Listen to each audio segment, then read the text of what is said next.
Kita akan masuk ke bagian yang ketiga ya, AI Nah, dan ini topiknya ini. topik hari ini. Yang sebelum itu sangat penting Bapak Ibu itu menjadi fondasi ya. Jangan memakai AI kalau saudara tidak mengenal Alkitab. Jangan memakai AI atau memberikan AI kepada anak-anak tanpa supervisi. Jadi tantangan-tantangan ini perlu dijawab lebih dahulu. Tapi lucu, gambar ini ada teknologi apapun. Apakah berarti kalau menolak semuanya itu akan lebih baik? Mungkin tidak. Hybrid, Pak. Ya, oke. Apa Saudara manfaatnya? pasti akan tanya dulu, apa manfaat AI bagi parenting? Oh, banyak banget ya. AI itu bisa menjadi asisten, tutor, partner, alat bantu, dan konselor. Saya akan jelaskan satu-satu ya. Menjadi asisten, AI itu bisa menolong orang tua yang sering sudah sibuk banget Pak, super sibuk, membuat jadwal harian, membuat reminder untuk hari-hari penting. Misalnya kalau anak ada pertemuan ini, pertemuan itu, ini ada kalender yang mereka bisa pakai. Lalu kalau mereka ingin memberi makanan yang sehat untuk anak-anak, AI bisa menolong memberi ide-ide resep sehat.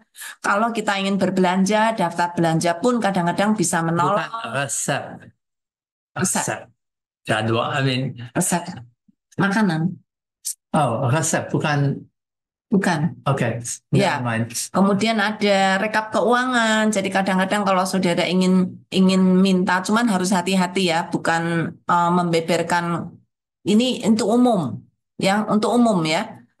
Karena naruh keuangan yang tidak seharusnya ditaruh juga tidak baik. Ini maksudnya keuangan keluarga, misalnya mengatur belanja-belanja dan segala macam ya, bukan keuangan seluruh keluarga enggak. AI bisa jadi asisten untuk hampir semua. AI bisa membuat tulis, untuk buat jadwal, administrasikan. Dan itu sangat mampu untuk daripada jadwal sampai segala yang lain. Tapi mungkin lebih penting itu sangat nolong untuk ajar mengajar. Saya masih ingat waktu di STT dan sedang belajar tentang AI dan STT, lebih lagi AI dan pendidikan. Khusus AI dan pendidikan ada topik yang luar biasa kaya bagaimana AI bisa menolong daripada bagaimana research dan persiapan bahan, bagaimana untuk nolong tulis, editing, bagaimana itu daripada bukan untuk melakukan PR, tapi dampingi. Untuk setiap orang punya satu les pribadi. Dan kalau ada hal yang tidak dimengerti di kelas, mereka bisa belajar lebih dalam. Untuk orang tua yang tidak tahu topiknya, mereka dengan anak bisa, oke, kami belajar bersama dan AI jadi tutor tidak hanya untuk anak, tapi untuk dampingi orang tua yang mau mengajar anak. Ya, terkhusus kalau anak sedang mempelajari satu topik tertentu, AI bisa menolong membuat pertanyaan-pertanyaan, menolong apakah anak ingat dari apa yang dia baca, dan lain-lain ya. Bisa menjadi partner juga di dalam memberi edukasi atau kegiatan yang berguna bagi anak, mengajarkan anak berpikir kritis, membuat interaktif storytelling dengan anak, dan ide permainan dan macam-macam, sangat baik. Termasuk di dalam hal kerohanian, Pak, bisa menjadi alat bantu untuk studi Alkitab bersama, mencari bahan-bahan PA, membuat pertanyaan PA, membuat renungan, membuat nyanyian, bahkan dari apa yang sudah dipelajari dari Alkitab, bahkan membuat program doa keluarga, PA bisa sangat membantu.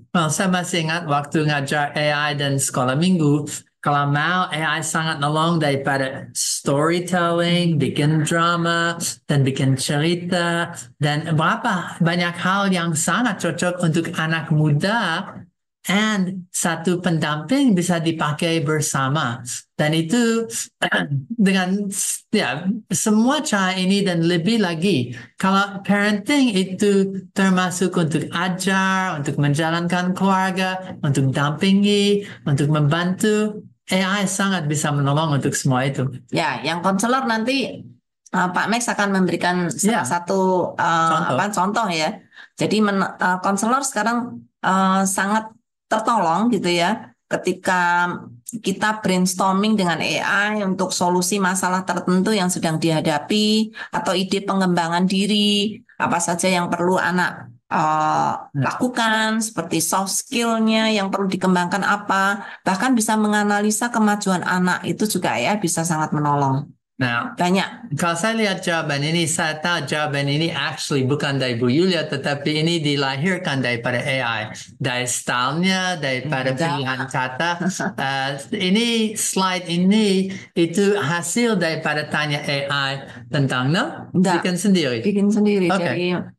dari banyak referensi yang saya baca, Pak. Oke, karena saya kemarin lakukan sesuatu yang sedikit seperti itu. Saya wawancara AI dan saya tanya AI dan nanti bisa lihat jawabannya. Tanya kepada AI, apa manfaat atau bagaimana AI bisa tolong untuk Christian parenting? Dan itu punya jawaban yang cukup mirip. Berarti ada pikiran Ya, yang pengertian ada sama. kira-kira 5-6 referensi dari banyak bahan seperti dari TCG, Ya, kemudian ada dari beberapa bahan yang sangat bagus termasuk family Dobson. ya, Dobson. Ya, Beberapa sudah membahas banyak tentang manfaat AI bagi parenting. bagus, bagus. Ya, oke. Ada kemiripan. Nah, ini gambar ini menarik, Pak.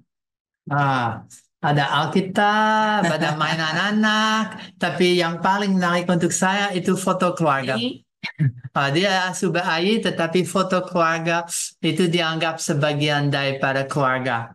Yes, apakah AI sampai itu nanti akan jadi bagian dari Nah, ini keluarga? yang saya kira menjadi ketakutan, bahkan banyak orang tua mulai bertanya, apakah AI akan menggantikan fungsi orang tua? Kami berkata sangat Ya, tidak. AI tidak akan mungkin menggantikan orang tua. AI bisa membantu memberikan banyak kemudahan di dalam mengerjakan tugas, tetapi sama sekali tidak akan mungkin bisa menggantikan orang tua. Kira-kira kenapa, Bapak Ibu? Nih ya, ini statement yang saya kira kita semua harus sadar. Orang tua tidak tergantikan oleh AI. Kenapa? AI tidak dapat memberikan kasih dan sukacita orang tua. AI tidak mengenal anak sebaik orang tua.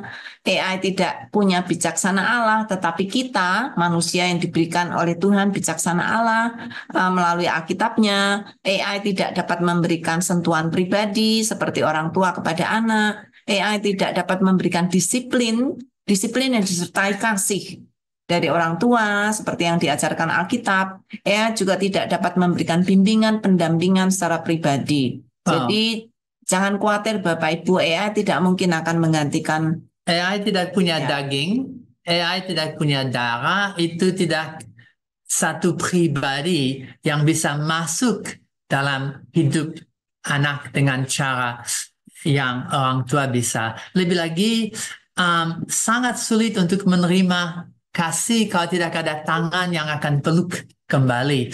Dan AI tidak bisa peluk. AI sangat menarik, bisa hal yang luar biasa, tetapi AI tidak bisa mentoring. Dan orang tua itu tidak hanya informasi. Maaf, AI sangat pintar untuk itu, tapi itu untuk bisa mulai, kalau saya bilang, transformasi, bisa mulai membentuk.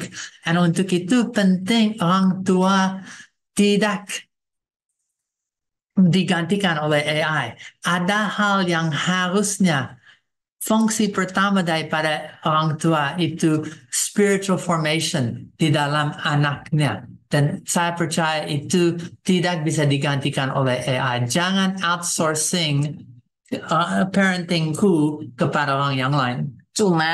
Ada cumannya nih Pak, ada masalahnya nih. Masalahnya apa? Ketika anak membutuhkan orang tua tidak ada. Yang ada hanya AI.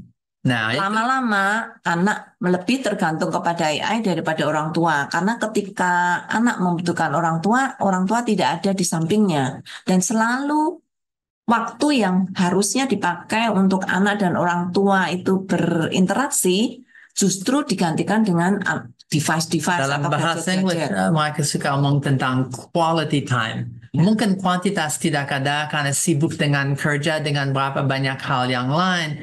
Tapi jangan kalau waktu makan semua duduk di meja dan main device sendiri, tapi pakai itu sebagai waktu kualitas. Pakai setiap kesempatan yang ada untuk bisa koneksi, bisa hubungan yang akrab dengan anak.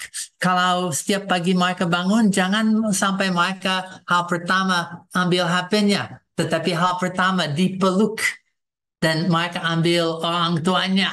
Setelah itu mereka lari kemana-mana. Dan sebelum mereka tidur, jangan sampai mereka tidur dengan HP dalam tangannya atau didampingi AI dan dunia maya dan teman-teman maya, tetapi lagi dipeluk, dicium, dan mereka tidur. Berdoa bersama. Dan harus ada satu fondasi bagaimana memakai digital dan device dengan benar kalau mau pakai AI dengan benar. Tapi kalau digital sudah mulai menggantikan bagian dari peranku, Nah, tuh. pasti AI akan masuk. Ya, seringnya kita yang memberi kesempatan AI terlalu banyak untuk mengambil alih tugas-tugas yang seharusnya kita lakukan.